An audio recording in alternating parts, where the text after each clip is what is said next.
حضرت علی کے بارے میں اللہ کے نبی نے فرمایا من کنت مولاہ فعلی مولاہ، جس کا میں مولا ہوں علی اس کا مولا ہے۔ اور یہاں مولا سے مراد دوست نہیں ہے، یہ ہم دوست کا ترجمہ کرتے ہیں آقا، سردار، جس کا میں سردار ہوں علی اس کے سردار ہیں۔ اس کے پیچھے ایک کافی پس منظر میں بہت سی چیزیں ہیں، ان کی صفائی کرنے کے لیے میرے نبی نے غدیر خم پر یہ حدیث بیان فرمائی خطبے میں کہ جس کا میں مولا ہوں اس کا علی مولا ہے۔ تو یہ چند دن پہلے مجھے خیال آیا کہ ہمیں حضرت علی نہیں کہنا چاہیے، ہمیں مولا علی کہنا چاہیے، کہ میرا نبی ہمیں ان کو ہمارا مولا بنا کے گئے ہیں۔ ہم سمجھتے ہیں صرف یہ شیعہ کہتے ہیں مولا علی، وہ صحیح کہتے ہیں من کنت مولاہ فعلی مولاہ۔ آپ سب کے 6 روپے میں حیرانی دیکھ رہا ہوں،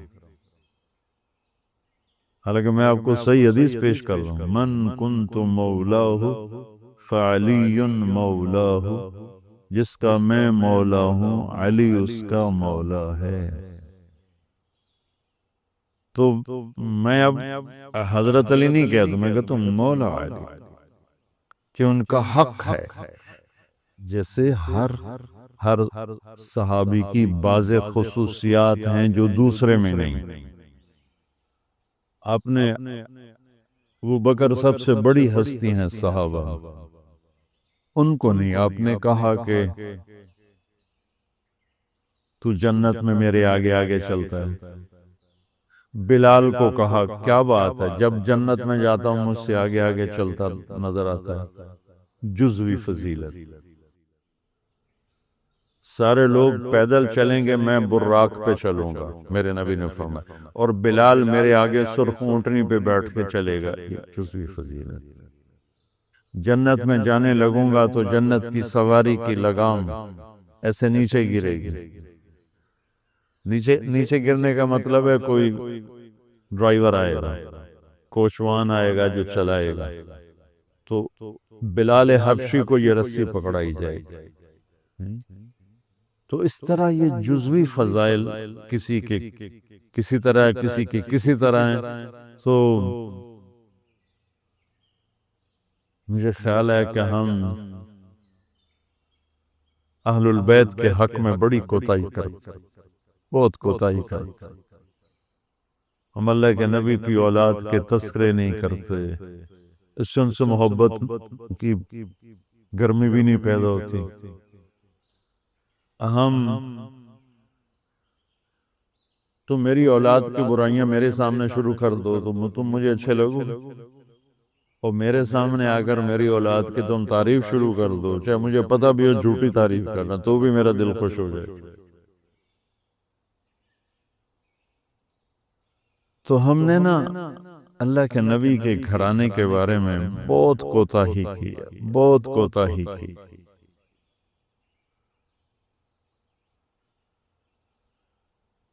تو میں تم سنتے رہتے ہو، میرے ہر بیان میں اہل بیت کا تذکرہ ہوتا، اور یہ میرا ایمان ہے کہ یہ میری بخشش کا بہت بڑا وسیلہ ہے اگر اللہ کے ہاں قبول ہو۔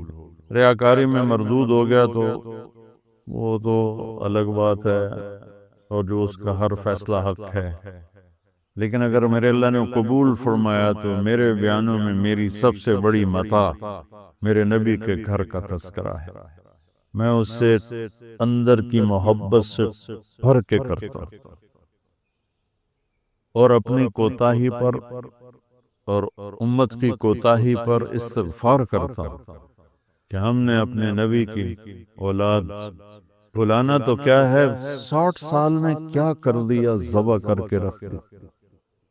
مجھے حیرت ہوتی ہے کہ نبی کا نواسہ ہو اور ادھر سارے نامراد سور قسم کے انسان ہوں، اور پھر ان کے پیچھے لگ کے نبی کے نواسے کو ذبح کر دیا جائے، کچھ سمجھ نہیں آتی۔ شاید اللہ ان کے عالی شان مقام طے کر چکا تھا۔ جب وہ سب ساتھیوں نے کہا نا کہ اب واپس چلیں، وہاں ابن زیاد آ چکا ہے، واپس چلیں تو فرمائے کہ نہیں مجھے جانا ہے۔ ان کا تم موت دیکھ رہے ہو، کیوں جا رہے ہو؟ کہ مجھے میرے اللہ کے نبی خواب میں ملے ہیں، انہوں نے مجھے کچھ بات فرمائی ہے، لہذا مجھے جانا ہی جانا ہے۔ ہائے کیسے سنتا؟ موسیٰ علیہ السلام کے زمانے میں قحط آ گیا، بارش نہیں ہو رہی، سب نے آ کر عرض کی حضور بارش کی دعا کریں، کہ چلو بارش کی دعا کی، نماز پڑھی، دعا کی، دھوپ اور تیز ہو گئے تو موسیٰ علیہ السلام نے عرض کی یا اللہ اسی بارش ہوگی تو پور بدا چھڑ، تو اللہ تعالیٰ نے فرمایا موسیٰ یہ جو لوگ کھڑے ہیں اس میں ایک آدمی ہے 40 سال سے میرا نافرمان، 40 سال میں اس کی ساری فائل سیاہی سے بھری ہوئی، کوئی ایک وائٹ ڈاٹ کو نہیں، ایک سفید نقطہ کوئی، جب تک کھڑا ہوا ہے بارش نہیں کروں گا۔ وہ کتنا گناہگار تھا جس کی دعا نے کلیم اللہ کی، جس کی گناہوں نے کلیم اللہ کی دعا کو روک دیا۔ خیال میں آ رہے میری بات؟ موسیٰ علیہ السلام نے اعلان کیا بھائی نکل جا میاں سارے دا بیڑا نہ بوڑ، تو اس نے ادھر دیکھا بھائی شاید کوئی میرے یا ہور بھی ہوئے، وہ کوئی بھی نہیں تھا، تو اب وہ کہنے لگا لو خرجت ففضحت نفسی، اب اگر میں نکلا تو میں تو ذلیل ہو جاؤں گا، ولو مکثت لمنع الناس المطر، اور اگر میں کھڑا رہا تو بارش نہیں ہوتی، ٹھیک ہوگی بات؟ اب یہ اللہ کو پکارنے لگا، اور یہ پکار اللہ کی محبت میں نہیں، نہ ہی گناہوں کی ندامت میں ہے، یہ پکار ہے عزت بچانے کے لیے کہ میری عزت رہ جائے۔ تو اب یہ دل ہی دل میں کہتا ہے کہ عصیتک 40 سنة فأمہلت لی، میرا رب 40 سال تیری نافرمانی کی، تو مجھے مہلت دیتا رہا، مجھے چھپاتا رہا، جئتک تائبا فاقبلنی، مجھے معاف کر لے۔ اب اگر تو نے بارش نہ کی، مجھے نکلنا پڑا، میں ذلیل ہو جاؤں۔ آپ نے توبہ کی کیفیت دیکھی کہ عزت بچانے کے لیے ہے، اللہ کی محبت میں نہیں، ندامت میں نہیں، اپنی عزت بچانے کے لیے ہے کہ یا اللہ میری عزت رکھ، میں توبہ کرتا ہوں۔ 40 برس کی نافرمانی 40 سیکنڈ میں نہیں لگے۔ اللہم انی عصیتک 40 سنة فامہلتنی فجئتک تائبا فاقبلنی، 5 سیکنڈ، ایک دو جملے اور گھٹا اٹھی اور بارش شروع ہو۔ موسیٰ علیہ السلام نے پوچھا یا اللہ بندہ تھا نکلیا کو نہیں، بارش کیوں میں ہو گئی؟ اپنے رب کی سنو موسیٰ جس کی وجہ سے روکی تھی اسی کی تو فعل ہو، ایسا رب، ایسا اللہ۔ یہ ہمارے دیس کے خطیبوں نے اللہ کو تھانے دار بنا کے دکھایا، اور اللہ تو کریم ہے۔ موسیٰ علیہ السلام حیران پریشان ہو گئے، یا اللہ یہ آپ کیا کہہ رہے؟ جس کی وجہ سے روکی تھی اس کی تو فعل ہو گئی۔ کہاں؟ اس نے توبہ کی، ہم نے صلح کر لی۔ منا سکتے ہو کہ سنو 2 سیکنڈ ٹائم؟ ماں جیسا پیارا رشتہ، وہ ناراض ہو جائے زور لاؤ، منا کے دکھاؤ، کتنے پسینے نکلوائے گی پھر جا کے معاف کرے گی۔ واہ میرا رب، تو دیکھ بھی رہا ہے، سن بھی رہا ہے۔ 40 سال کی غلاستیں، گندگیاں، اور یوں کہ موسیٰ جس کی وجہ سے روکی تھی اسی کی وجہ سے۔ کہ اللہ کیوں؟ کیسے؟ کہ اس نے توبہ کی، ہم نے صلح کی۔ کہ اللہ کون ہے؟ اللہ کون ہے؟ اللہ نے کہا واہ، جب نافرمانتا نہیں بتایا، جب توبہ کر لی کیسے بتاؤں؟ موسیٰ لوگوں سے کہتا ہوں کسی کے عیب نہ کھولو تو میں اپنے بندے کے عیب خود کھولوں۔ بینی و بین عبدی، یہ میرے اور میرے بندے کے درمیان ہے، یہ اللہ ہے۔ یہ تعارف میرے نبی نے کروایا لا الہ الا اللہ کا۔ میرے عزیزو آپ ہمارا سرمایہ ہو۔ تربیت کا سب سے پہلا سنگ میل، پہلی بنیاد لا الہ الا اللہ ہے کہ اللہ سے جڑ اور سب سے کٹ جاؤ۔ سب سے نگاہوں کو پھیر لے، سب سے نظروں کو پھیر لے۔ اللہ سے جڑنے کا مطلب یہ نہیں کہ تم جنید بغدادی بن جاؤ گے، بشر رہو گے۔ گناہ ہو جائے سر جھکا دے، گناہ ہو جائے سر جھکا دے، پھر اس کا معاف کرنا دیکھ کیسے ہے۔ پھر آپ کو بیت المقدس اتارا گیا، براق باندھ دیا گیا، دنیا دار الاسباب ہے، نبی کو اسباب دیے گئے، سواری پر لایا گیا، سواری پر۔ جب آگے جانا ہے تو اوپر والا جہان اسباب کا جہان نہیں ہے، وہ قدرت کا جہان ہے، تو براق وہاں باندھ دیا گیا، اور اگلا سفر اب براق کے بغیر نہیں، 2 نفل پڑھائے گئے۔ اچھا ایک اور عجیب واقعہ یاد آ گیا، اس رات بیت المقدس کا دروازہ بند کرنے کی پوری کوشش کی، چوکیدار دروازہ نہیں بند ہوا، تو اس نے مستری بلائے کہ یہ دروازہ نہیں بند ہو رہا، اور اپنے بڑے پادری کو بلائے کہ حضرت یہ دروازہ نہیں بند ہو رہا۔ تو مستریوں نے کہا کہ وہ ڈاٹ ہوتی تھی نا، ڈاٹ وہ تھوڑی سی نیچے آ گئی ہے، وہ اس نے پریشر اوپر ڈال دیا تو دروازہ بند نہیں ہوگا، صبح ٹھیک کر دوں گا۔ وہ جو بڑے پادری تھے نا، انہوں نے کہا بیٹا یہ ڈاٹ کا چکر نہیں، آج آخری نبی کی آمد ہے یہاں، اس وجہ سے ان کے اکرام میں یہ دروازہ کھلا ہوا ہے، صبح خود ہی ٹھیک ہو جائے گا۔ یہ پادری بعد میں ایمان لے آئے تھے جب اللہ کے نبی نے دعوت نامہ بھیجا تھا، پھر ان کو عیسائیوں نے قتل بھی کر دیا تھا۔ وہاں آپ نے 2 نفل پڑھے۔ اب آپ نے اوپر جانا ہے تو مکہ سے بیت المقدس تک آپ بشریت میں، اور پھر یہاں سے اوپر جاتے ہیں تو سبحان الذی اسری بعبدہ، قرآن کی واحد سورہ جو سبحان سے شروع ہو رہی، سبحان الذی اسری، لفظ سبحان۔ سبحان میں کیا پیغام ہے کہ اللہ تمہارے قوانین سے پاک ہے، تمہارے مادی قوانین سے پاک ہے۔ مادے کا قانون یہ ہے کہ اس لباس میں کوئی سپیس میں نہیں جا سکتا، مادے کا قانون یہ ہے کہ اس لباس میں سپیس میں جاتے ہی پھٹ جائے گا، کیونکہ جو ہمارے اوپر ہوا کا پریشر ہے، جب ہوا سے اوپر جائیں گے وہ پریشر ریلیز ہوگا تو ہم خود بم بن کے پھٹ جائیں گے۔ ہر مرد عورت کے اوپر 280 من ہوا کا پریشر ہے، اس پریشر کو روکنے کے لیے ہمارے اندر پریشر ہے۔ جب ہم اوپر جائیں گے تو دھڑوں ایک دھماکہ ہوگا، کیونکہ اوپر سے ہوا ہٹے گی تو ہم پھٹیں گے۔ اس پریشر کو مصنوعی طور پر راکٹ میں کریٹ کیا جاتا ہے لباس کے اندر، اس کے اندر، تب ہم اوپر جاتے ہیں کہ تمہارا رب ان سارے قوانین سے پاک ہے، سبحان سبحان۔ اوپر جانے کے لیے آسرا چاہیے، جبریل نہیں، جبریل کا آسرا بھی نہیں چاہیے، سبحان تمہارے قانونوں کا محتاج نہیں ہے۔ اتنی لمبی کائنات میں رات کے اندر سفر پورا ہو جائے گا، کیسے ہوگا؟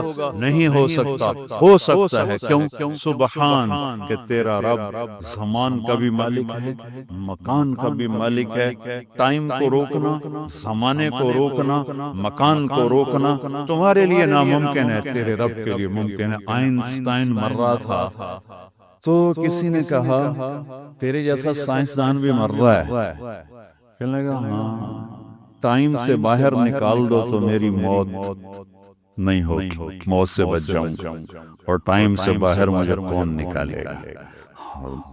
اللہ نکال سکتا ہے، اللہ نکال سکتا ہے، کہ وہ ٹائم کا بنانے والا ہے، وہ زمانے کا بنانے والا ہے، وہ وقت کا بنانے والا ہے۔ سبحان صرف ایک صورت ہے جو سبحان سے شروع ہوتی ہے، سبحان، اور اس سبحان کے اندر یہ سارے پیغام ہیں۔ پاک ذات، بے عیب ذات، تمہارے قوانین سے بالا تر ذات، تمہاری سوچ سے بالا تر ذات، الذی اسری بعبدہ۔ قریش کہنے لگے تم کیسے جا سکتے ہو؟ اللہ نے جواب دیا یہ تھوڑا ہی گئے تھے، میں لے کر گیا۔ قریش نے کہا بغیر سواریوں پر اتنا وقت لگ جاتا ہے، تم بغیر سواری کے کیسے چلے گئے آ گئے؟ تو اللہ نے کہا یہ نہیں گئے، اسری بعبدہ، میں لے کر گیا، میں لے کر گیا۔ اور یہاں الف اور با کا جو جوڑ ہے، اسری اور بعبدہ، الف اور با، عربی گرامر میں اگر الف ہو تو با کی ضرورت نہیں، اسری عبدہ ہوگا، ٹھیک ہے. اگر با ہو تو الف کی ضرورت نہیں، سراب عبدہ ہوگا. میری بات واضح ہوئی؟ الف ہو نا، با کی ضرورت نہیں، اسرا عبدہ. اور اگر با ہو تو الف کی ضرورت نہیں، سراب عبدہ. یہ الف اور با کا جوڑ کیوں ہے؟ یہ بتانے کے لیے کہ میں اللہ خود اپنے نبی کو لے کر گیا. اور بعبدہ ہی میں کیا اشارہ ہے؟ اب لوگ کون ہو؟ جی ہم کسٹم والے. میں کون ہوں؟ یہ جی مسجد والے. یہ کون ہے جی؟ یہ جی کپڑے والے. تو اللہ کہہ رہا ہے بعبدہ، یہ کون ہے؟ یہ میرا بندہ ہے، یہ میرا ہے اور میں ان کا ہوں. بعبدہ. اور الف اور با کے ساتھ اللہ فرما رہے ہیں کہ میں لے کر گیا. جبریل بھی نہیں لے کر گئے. اوپر کا جو آپ نے سفر کیا ہے وہ جبریل کا ہاتھ پکڑ کے، ان کے کندھوں پر بیٹھ کر نہیں، ان کے پروں پر بیٹھ کر نہیں، اللہ کی قدرت کن کے ساتھ آپ جبریل کے ساتھ گئے ہیں تو ملکیت کا لباس آپ کو پہنایا گیا اور اپنے ساری فضا کو پار کیا. آج یہ سائنس کا نیا علم آیا ہے کہ اگر کوئی سواری ٹائم کی رفتار سے زیادہ ہو جائے تو ٹائم اس کے لیے زیرو ہو جاتا ہے. ٹائم زیرو ہو جاتا ہے. اگر 1,86,000 میل پر سیکنڈ سے کوئی سواری زیادہ تیز ہو جائے تو ٹائم اس کے لیے زیرو ہو جاتا ہے. یہ آج کے امکانیات بتائے جا رہے ہیں. اور یہ میرے نبی کا سفر اسپیس کو، راکٹ کو، شٹل کو، ہر چیز کے لیے راستہ دے رہا ہے کہ یہ ہو سکتا ہے، یہ ہو سکتا ہے. خلائی تسخیر ہو سکتی ہے، خلائی سیاروں تک جانا ہو سکتا ہے. لیکن آپ کی پہلی منزل پہلا آسمان، آدم علیہ السلام نے استقبال کیا. دوسرا آسمان یحییٰ علیہ السلام، زکریا علیہ السلام، عیسیٰ علیہ السلام نے استقبال کیا. تیسری منزل یوسف علیہ السلام، تیسرا آسمان. چوتھی منزل ادریس علیہ السلام، چوتھا آسمان. پانچویں منزل ہارون علیہ السلام، پانچواں آسمان. چھٹی منزل موسیٰ علیہ السلام، چھٹا آسمان. ساتویں منزل ساتواں آسمان ابراہیم علیہ السلام. ہر آسمان پر نبی کھڑے ہوتے تھے پھولوں کے ہار لے کر. یہ میرا اضافہ ہے استقبال کے لیے. اور ہر نبی کہتے ہمارے بھائی آ گئے، ہمارے نبی آ گئے، ہمارے بھائی آ گئے، ہمارے نبی آ گئے. اب ساتویں آسمان پر پہنچے تو ریسپشن کوئی نہیں. جب میں ابھی آیا تو سارے آپ کے افسران وہاں کھڑے ہوئے تھے. ریسپشن. ساتویں آسمان پر ایک بڑے میاں، ایک بیت اللہ ہے، اس کی یوں ٹیک لگا کر نہ بیٹھے ہوئے اور اس طرح ہاتھ رکھ کے بیٹھے ہوئے. سفید داڑھی یہاں تک آ رہی. اور اس بیت اللہ کا طواف ہو رہا ہے، فرشتے طواف کر رہے ہیں. آپ پوچھتے ہیں یہ بڑے میاں کون ہیں، یہ بزرگ کون ہیں؟ تو جبریل کہتے ہیں یہ آپ کے دادا ابراہیم علیہ السلام. اگر اللہ چاہتے تو ابراہیم بھی کھڑے ہوتے وہاں، کیونکہ مرتبہ تو ہمارے نبی کا بڑا ہے، رشتہ ابراہیم کا بڑا ہے، مرتبہ ہمارے نبی کا بڑا ہے. لیکن ان کو بٹھایا، ان کو چلایا. یہ میری بات آپ غور سے سنیے گا. ان کو بٹھایا، ان کو چلایا. ساری کائنات حضرت ابراہیم علیہ السلام سے بھر جائے، ہمارے نبی کے برابر نہیں ہو سکتے. ساری کائنات ملائکہ سے بھر جائے، ہمارے نبی کے بال کے برابر نہیں ہو سکتے. جس کو اللہ حبیب بنائے وہ کیا ہوگا؟ جس کے چہرے کی قسمیں والضحا، جس کی زلفوں کی قسمیں واللیل اذا سجا، جس کے شہر کی قسم وہذا البلد الامین، جس پر اتری کتاب کی قسم قاف والقرآن المجید، جس کی جان کی قسم لعمرک انہم لفی سکرتہم یعمہون، جس کا وکیل صفائی بن کے قسم والنجم اذا ہوا ما ضل صاحبکم وما غوا، جس کو تسلیاں دینے کے لیے قسم والضحا واللیل اذا سجا ما ودعک ربک وما قلا، جس کے بول کی قسم وقیلہ یا رب ان ہؤلاء قوم لا یؤمنون، جس کو رحمت للعالمین کا ٹائٹل وما ارسلناک الا رحمت للعالمین وما ارسلناک الا کافۃ للناس بشیرا ونذیرا، جس سے اللہ لارڈ سے کبھی محمد، کبھی احمد، کبھی ماہی، کبھی حاشر، کبھی عاقب، کبھی فاتح، کبھی خاتم، کبھی ابو القاسم، کبھی طٰہٰ، کبھی یاسین، کبھی کبھی مزمل، کبھی مدثر، کبھی شاہد، کبھی مبشر، کبھی نذیر، کبھی داعی اللہ، کبھی سراج منیر۔ دیکھو تو صحیح اللہ کیا لاڈ کر رہا ہے اپنے نبی کے ساتھ۔ اللہ اللہ اللہ۔ یہ بیت اللہ کی دیوار ہے، ساتھ آسمان، یہ ایک بڑے میاں بیٹھے ہوئے ہیں اور یہ کائنات کی عظیم ہستی آتے ہیں اور یہ ادھر جا رہے ہیں، وہ ادھر نہیں آ رہے کہ یہ باپ ہیں، یہ بیٹے ہیں، اور اس آگے جانے میں باپ کو عزت دینی ہے اور بیٹے نے گھٹنوں کو چھونا ہے اور امت کو پیغام دینا ہے کہ رشتوں کا تقدس ہمیشہ باقی رکھنا ہوگا، چاہے آخری نبی ہی کیوں نہ ہو، چاہے آخری رسول ہی کیوں نہ ہو۔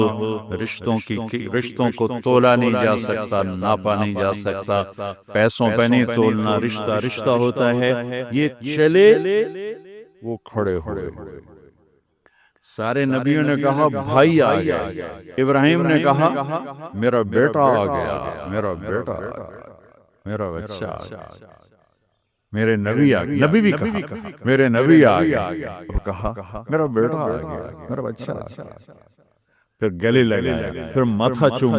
یہ کسی نے نہیں کیا، یہ ابراہیم نے کیا، گلے لگایا، ماتھا چوما، اگر روانہ کیا، ایک پیغام ڈیلیور کیا کہ میرے نبی آپ اتنے مقام کے ہو کر بھی اپنی امت کو پیغام دیں کہ اپنے باپ کے آگے سر جھکائیں، اپنی امت کو پیغام دیں کہ ماں باپ کے رشتے کے سامنے اولاد کو بھی جھکنا پڑتا ہے۔ ابراہیم ملے اور اب جانے لگے تو کہا بیٹا اپنی امت کو میرا سلام کہہ دینا۔ سبحان اللہ، یہ رشتہ بہت گہرا تھا کہ اپنی امت کو میرا سلام کہنا، اور انہیں کہنا جنت خالی زمین ہے اور اس کے باغ باغیچے سبحان اللہ، الحمدللہ، لا الہ الا اللہ، اللہ اکبر ہیں، جتنا کہیں گے اتنے درخت وہاں لگتے جائیں گے۔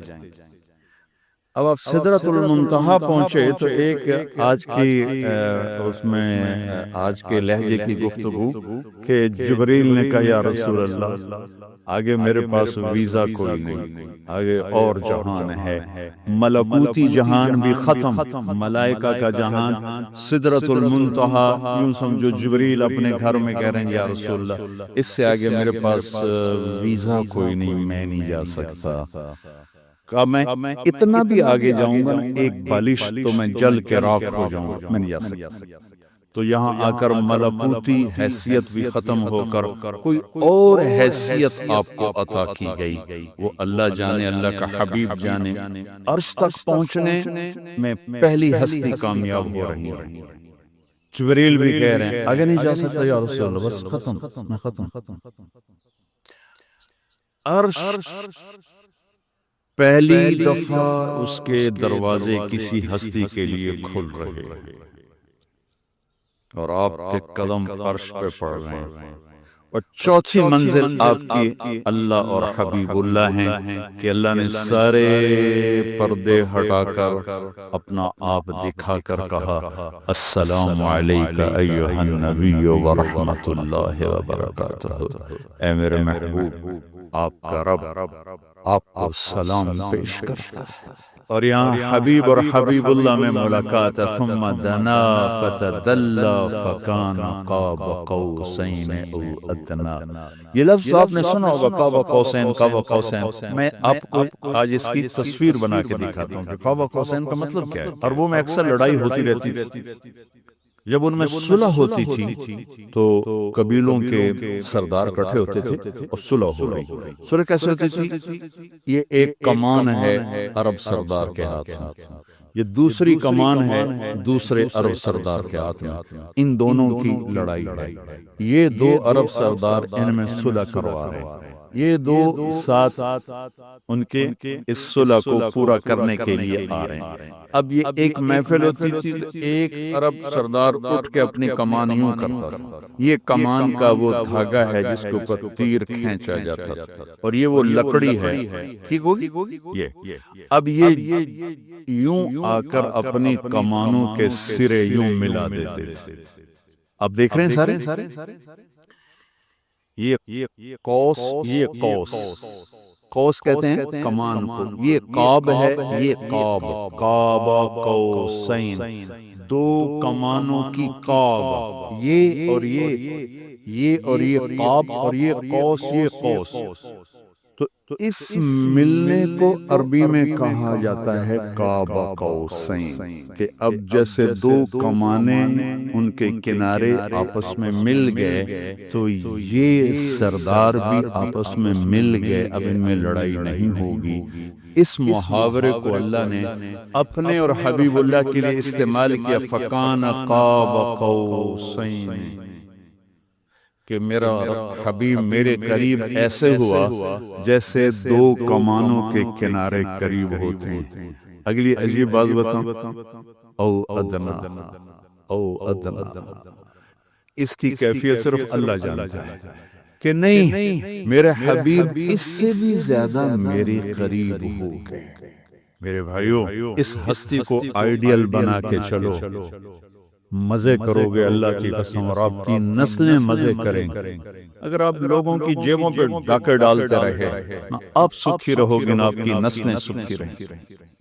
60 کی دہائی کے ایک چیئرمین پورے مغربی پاکستان کے ہمارے قریبی رشتہ داروں میں تھے، انہیں حرام دولت کے ڈھیر لگا دیا، پھر اچانک مر گئے۔ ایک دن ان کا بڑا بیٹا کہہ رہا تھا، کاش ہمارا باپ ہمارے لیے حرام اکٹھا نہ کرتا تو کوئی خوشی کا دن ہم بھی دیکھ لیتے۔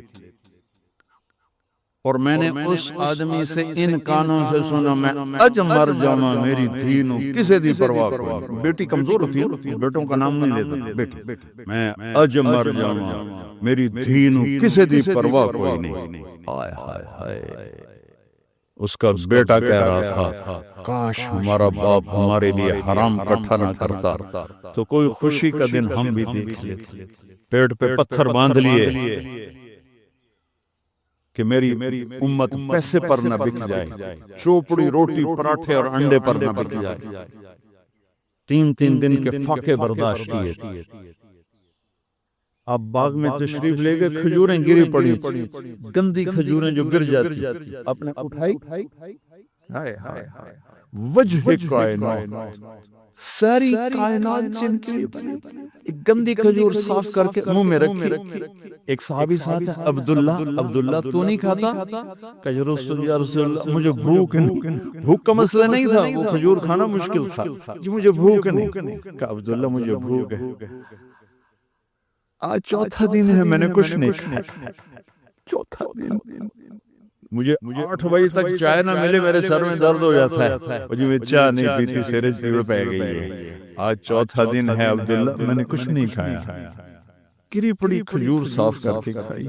کسٹم والوں کو پیغام دیا ہے، پیسہ سب کچھ نہیں ہوتا ہے، انسانیت بہت بڑی معراج ہے۔ اللہ کا ترازو پیسے کو نہیں تولے گا، تیرے کردار کو تولے گا، تیری سچائی کو تولے گا، تیری دیانت کو تولے گا۔ اللہ اور حبیب اللہ کی ملاقات ہے، قاب قوسین او ادنا۔ پھر وہاں سے آپ کی واپسی ہوئی ہے تو 50 نمازیں لے کر واپس آئے۔ میں اللہ پہ قربان جاؤں، اللہ نے 5 دینے تھیں، 50 کیوں دی ہیں؟ نماز کی اہمیت بتانے کی کہ نماز بڑی عظیم چیز۔ آگے آپ نے کچھ کہا ہی نہیں، چپ کر کے واپس آگئے۔ تو میں نے کہیں پڑھا نہیں، لیکن مجھے لگتا ہے اللہ نے چھٹے آسمان پہ موسیٰ علیہ السلام کو کھڑا کر دیا، ہوگا، چونکہ پڑھا ہوا نہیں، وجدان ہے۔ یا رسول اللہ، اللہ کی ملاقات کیسی رہی؟ بہت اچھی رہی۔ کیا ملا؟ کہ 50 نمازیں۔ توبہ یا رسول اللہ، یہ کون پڑھیں گے؟ اب واپس جا کے تھوڑی کم کروائیں۔ واپس گئے 5، پھر آگے موسیٰ کھڑے، کتنی؟ 5 نہیں یا رسول اللہ، واپس جائیں، پھر 5، 9 چکر لگے، آنا جانا، آنا جانا، آنا جانا، 5 صرف یہ بتانے کے لیے کہ کسٹم والوں، نماز بھی ایک بہت بڑا حکم ہے۔ جب 5 رہ گئیں تو موسیٰ علیہ السلام نے پھر کہا واپس جائیں، کوئی نہیں پڑھیں گے۔ آپ نے کہا مجھے شرم آتی ہے، اب 5 کم ہو رہی، اب جاؤں گا تو 5 کم ہو گئی تو پیچھے کیا بچا، میں نہیں جاتا۔ تو کہنے کہ چلو ٹھیک، میری امت پہ 2 نمازیں فرض تھی، انہوں نے کوئی نہ پڑھی، یہ کسٹم والے 5 کتھوں پڑھنے، ایک نہیں پڑھنی، 5 کتھوں پڑھنے، کہا نہیں میں نہیں، بس سب پھر غیب سے آواز آئی اوپر سے، میرے حبیب آپ نے 5 قبول کی، ہمارے ہاں 50 ہی ہیں، آپ کی امت 1 پڑھے گی 10 لکھی جائیں گی، 1 پڑھے گی 10 لکھی جائے گی۔ تو یہ وہاں سے تحفہ لے کر آئے، وَلَقَدْ رَآهُ نَزْلَةً أُخْرَى عِنْدَ سِدْرَةِ الْمُنْتَهَىٰ۔ پھر واپسی پہ جبریل سے پھر آپ کی ملاقات ہوئی، پھر وہاں سے واپس آئے اور پھر بیت المقدس پہنچے، پھر وہاں سے براق پہ سوار ہوئے، اور صبح نہیں اسی وقت آپ کے سردی کا زمانہ تھا، بستر کی گرمائش ابھی ختم نہیں ہوئی تھی کہ آپ واپس اپنے بستر پر تشریف لے آئے۔ صبح آپ نے حضرت خدیجہ سے کہا یہ ہوا ہے، میں بتانا چاہتا ہوں۔ وہ ڈر گئیں، یا رسول اللہ لوگ تو بہت جھٹلائیں گے، پر جھٹلائیں جو مرضی کریں، میں بتانا چاہتا ہوں۔ آپ حرم میں تشریف لائے اور آپ نے یہ اعلان کیا میرا رات یہ سفر ہوا۔ تو ایک آدمی بھاگا وہاں سے، آیا ابو بکر کے پاس۔ ابو بکر، اگر ایک آدمی یوں کہے میں راتوں رات فلسطین بیت المقدس گیا، پھر اوپر گیا، پھر اسی رات واپس آ گیا، تم مانو گے؟ تو ابو بکر نے کہا کہنے والا کون ہے؟ کہ کہنے والا تیرا ساتھی ہے۔ کہ پھر میں مانتا ہوں۔ یہاں سے آپ کو صدیق کا ٹائٹل ملا، صدیق، لکل امت صدیق، ہر امت کا ایک صدیق ہے، میری امت کا صدیق ابو بکر ہے۔ میں صرف اتنا کہوں گا کچھ ٹائم نکال کر اپنے نبی کی سیرت پڑھیں، قرآن پڑھیں۔ میں آپ کو مسئلے مسائل بتانے نہیں آیا تھا، صرف اپنے نبی کی زندگی کے چند پہلو بتانے آیا تھا۔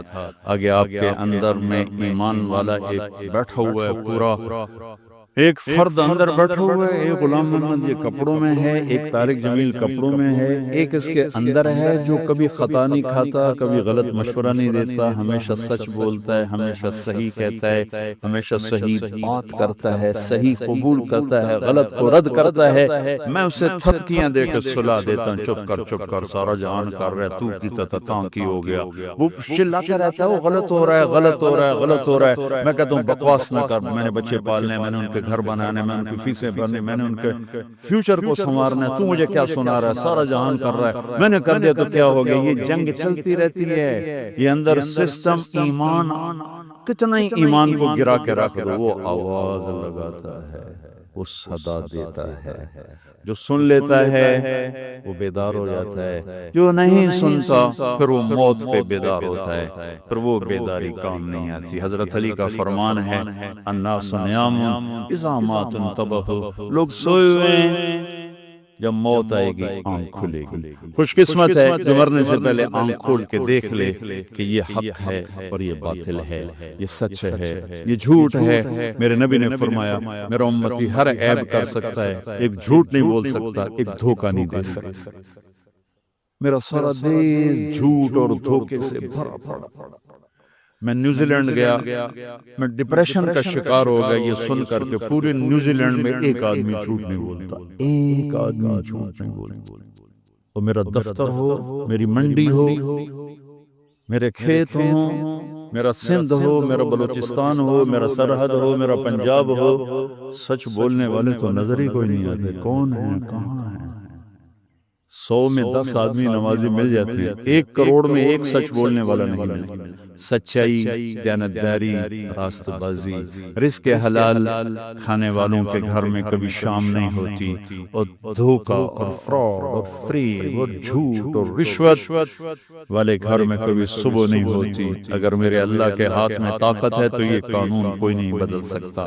یہی میرے رب کا قانون رہے گا کہ کبھی کبھی کبھی سچائی پر خزاں نہیں آتی، اور کبھی کبھی کبھی دھوکے جھوٹ پر بہار نہیں آتی۔ سچائی کا سورج زوال پذیر نہیں ہوتا، اور جھوٹ، ظلم و ستم کا سورج کبھی طلوع نہیں ہوتا، وہ ہمیشہ اندھیروں میں انسان کو بھٹکا دیتا ہے۔ تو میں آپ سب بھائی بہنوں سے گزارش کروں گا اپنے نبی کی زندگی ڈھونڈو، تلاش کرو، آپ کو رہنمائی ملے گی۔ اللہ ہمیں عمل کی توفیق۔